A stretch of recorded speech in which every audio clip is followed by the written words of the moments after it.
Subscribe now and press the bell icon. Never miss an update. नमस्कार दोस्तों, मैं नीलू वर्मा एक बार फिर से स्वागत करती हूँ आप सभी का YouTube channel Mishra ji technical में। फ्रेंड्स, आज हम सॉल्व करेंगे पॉलिटी की क्विज। तो फटाफट आप लोग वीडियो को लाइक कर लीजिए, अपने दोस्तों के पास इसे शेयर भी कर लीजिए, जिससे वो भी हमारे साथ जुड़ सके और इस क्विज को सॉल्व कर सकें। इसके साथ ही फ्रेंड्स, अगर आप हमारे चैनल पर नए हैं तो चैनल को सब्सक्राइब कर लें, पास ही बन रहे बेल आइकन को प्रेस कर लें डेली नोटिफिकेशन पाने के लिए, और हमारे टेलीग्राम ग्रुप को ज्वाइन कर लें PDF फाइल डाउनलोड करने के लिए। तो चलिए फ्रेंड्स, स्टार्ट करते हैं वीडियो। पहला क्वेश्चन है, पाकिस्तान के लिए पृथक संविधान सभा कब गठित की गई? आपको बताना है कि पाकिस्तान के लिए पृथक संविधान सभा का गठन कब किया गया था। तो क्या होगा राइट आंसर इसमें राइट आंसर हो जाएगा ऑप्शन ए 1947 ईस्वी में।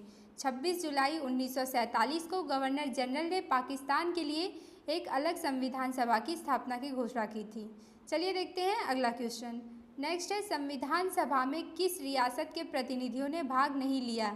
तो जल्दी जल्दी आप लोग कमेंट करके बताइए कि संविधान सभा में किस रियासत के प्रतिनिधि ने भाग नहीं लिया था।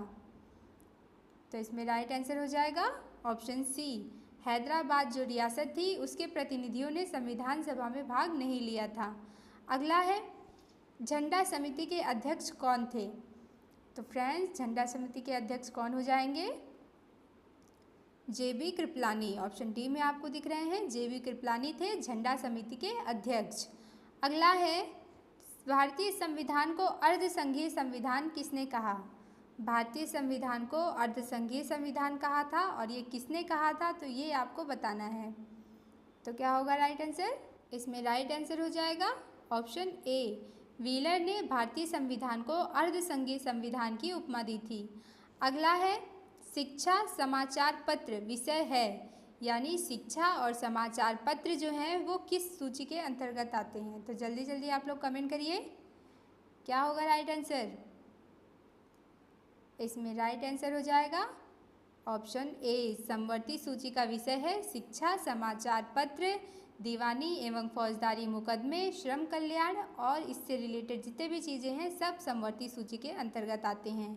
और इसकी एक और विशेषता है कि ये जो सूची है इसमें राज्य और संघ दोनों मिलकर कार्य करते हैं। अगला देखते हैं, सबसे पहले पंचायती राज व्यवस्था कब लागू की गई? आपको बताना है कि सबसे पहले पंचायती राज व्यवस्था को कब लागू किया गया था, किस सन में लागू किया गया था? तो क्या होगा राइट आंसर? इसमें राइट आंसर हो जाएगा आपका ऑप्शन ए, 1959 ईस्वी में।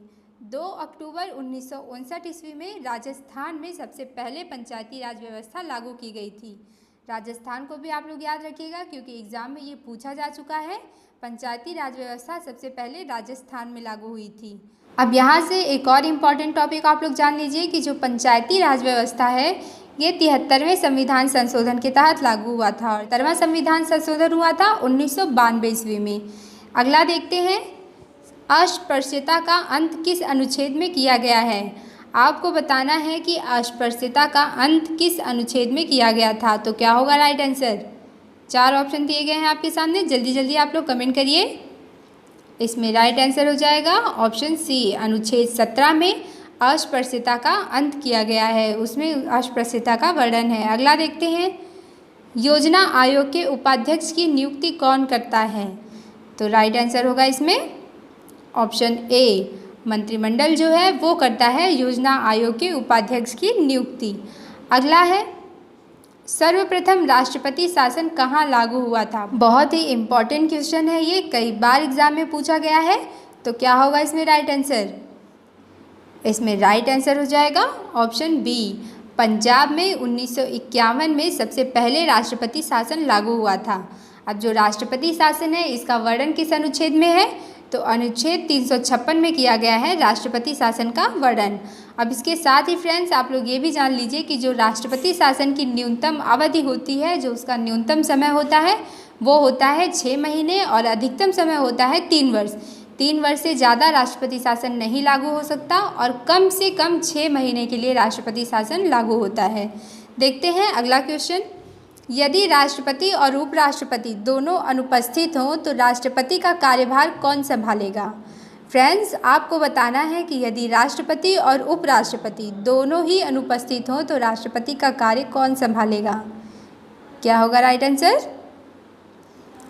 इसमें आपका राइट आंसर हो जाएगा ऑप्शन ए, सर्वोच्च न्यायालय का जो मुख्य न्यायाधीश होगा वो राष्ट्रपति का कार्यभार संभालेगा, राष्ट्रपति और उपराष्ट्रपति दोनों की अनुपस्थिति में। यदि उपराष्ट्रपति उपस्थित होगा और सिर्फ राष्ट्रपति ही नहीं है तब राष्ट्रपति का कार्यभार संभालता है उपराष्ट्रपति, लेकिन अगर दोनों में से कोई नहीं है तो राष्ट्रपति का कार्यभार संभालता है सुप्रीम कोर्ट का मुख्य न्यायाधीश। चलिए देखते हैं अगला क्वेश्चन।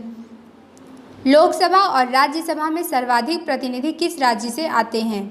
आपको बताना है कि जो लोकसभा और राज्यसभा होती है उसमें सबसे ज़्यादा प्रतिनिधि किस राज्य से आते हैं? तो इसमें राइट आंसर क्या होगा? इसमें राइट आंसर हो जाएगा आपका ऑप्शन डी, उत्तर प्रदेश जो है यहाँ से सबसे ज़्यादा प्रतिनिधि आते हैं लोकसभा और राज्यसभा में। लोकसभा में कितने प्रतिनिधि आते हैं? तो 80 प्रतिनिधि आते हैं लोकसभा में। अगला है, किस अनुच्छेद के तहत एक व्यक्ति को 2 या अधिक राज्यों का राज्यपाल नियुक्त किया जा सकता है? तो आपको ये बताना है कि वह कौन सा अनुच्छेद है जिसके तहत एक ही व्यक्ति को 2 या उससे अधिक राज्यों का राज्यपाल नियुक्त किया जाता है। तो क्या होगा राइट आंसर? इसमें राइट आंसर हो जाएगा अनुच्छेद 153 का 2। इसी में वर्णन किया गया है, इसी अनुच्छेद के तहत एक व्यक्ति को 2 या 2 से अधिक राज्यों का राज्यपाल नियुक्त किया जा सकता है। इसके साथ ही आप लोग ये भी जान लीजिए कि जो राज्य की समस्त शक्ति होती है वो हमारे राज्यपाल में ही निहित होती है। अगला क्वेश्चन है, आपातकाल की उद्घोषणा के कितने दिनों के भीतर संसद की स्वीकृति जरूरी होती है? यदि आपातकाल की उद्घोषणा हो जाए तो कितने दिनों के अंदर संसद की स्वीकृति जरूरी है? जल्दी जल्दी कमेंट करिए आप लोग। तो इसमें राइट आंसर हो जाएगा आपका ऑप्शन ए, 1 महीने के अंदर संसद की स्वीकृति जरूरी होती है।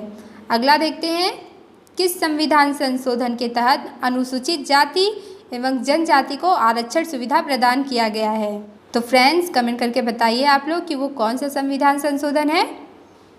इसमें राइट आंसर हो जाएगा ऑप्शन बी, 8वें संविधान संशोधन के तहत अनुसूचित जाति और जनजाति को आरक्षण सुविधा प्रदान की गई है। 8वां संविधान संशोधन किस सन में हुआ था? तो ये हुआ था 1959 में। अगला देखते हैं, नेक्स्ट है, जम्मू कश्मीर को विशेष राज्य का दर्जा किस अनुच्छेद के तहत दिया गया? तो फ्रेंड्स जम्मू कश्मीर को अनुच्छेद 370 के तहत एक विशेष राज्य का दर्जा दिया गया है। अगला देखते हैं, सूचना का अधिकार का विधेयक कब पारित किया गया? आपको 4 ऑप्शन दिए गए हैं और आपको कमेंट करके बताना है कि इसमें से किस सन में सूचना का अधिकार विधेयक पारित किया गया। तो इसमें राइट आंसर हो जाएगा ऑप्शन बी, 2005 में सूचना का अधिकार पारित किया गया था। अगला है, राज्यों के राज्यपाल अपने कार्य के लिए किसके प्रति उत्तरदायी होता है? प्रधानमंत्री के, उपराष्ट्रपति के, राष्ट्रपति के या फिर मुख्य न्यायाधीश के? तो कमेंट करिए आप लोग। इसमें राइट आंसर हो जाएगा ऑप्शन सी, जो राज्यपाल होता है वो राष्ट्रपति के प्रति उत्तरदायी होता है। अगला क्वेश्चन है, राष्ट्रगान जनगण मन को भारत के राष्ट्रगान के रूप में स्वीकृत किया गया, किस सन में स्वीकृत किया गया? आपको बताना है कि जो हमारा राष्ट्रगान है उसको भारत के राष्ट्रगान के रूप में कब स्वीकृत किया गया था, किस सन में? तो क्या होगा राइट आंसर? इसमें राइट आंसर हो जाएगा आपका ऑप्शन ए, 24 जनवरी 1950 को जनगण मन को राष्ट्रगान के रूप में स्वीकृत किया गया था और वंदे मातरम को राष्ट्रीय गीत के रूप में। चलिए देखते हैं अगला क्वेश्चन, राज्य विधानसभा में सदस्यों की संख्या न्यूनतम कितनी होनी चाहिए? तो फ्रेंड्स कमेंट करके बताइए आप लोग अपने अपने आंसर।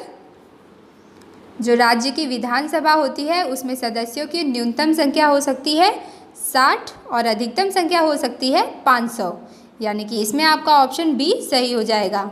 अगला देखते हैं, राज्य सरकार धन विधेयक को अधिकतम कितने दिनों तक रोक सकती है? जो राज्य सरकार होती है वो धन विधेयक को अधिकतम कितने दिनों तक रोक सकती है? बहुत ही इजी क्वेश्चन है ये। तो इसमें राइट आंसर हो जाएगा आपका ऑप्शन बी, ज़्यादा से ज़्यादा 14 दिन तक। जो धन विधेयक होता है वो लोकसभा का अधिकार होता है और जो राज्य सरकार होती है यानी कि जो राज्यसभा होती है वो उसको ज़्यादा से ज़्यादा 14 दिन तक रोक सकती है, इससे ज़्यादा वो उसको नहीं रोक सकती। तो फ्रेंड्स ये था आज का क्वेश्चंस। कैसी लगी वीडियो आपको कमेंट करके ज़रूर बताइए, और अगर आपको वीडियो अच्छी लगी है तो वीडियो को लाइक करना आप लोग ना भूलें। तो फ्रेंड्स अगर आप हमारे चैनल पर नए हैं तो चैनल को सब्सक्राइब भी कर लें, बेल आइकन को प्रेस कर लें नोटिफिकेशन पाने के लिए, और हमारे टेलीग्राम ग्रुप को ज्वाइन कर लें PDF फाइल डाउनलोड करने के लिए। तो आज के लिए बस इतना ही। ठीक है फ्रेंड्स, कल मिलते हैं, तब तक के लिए बाय बाय।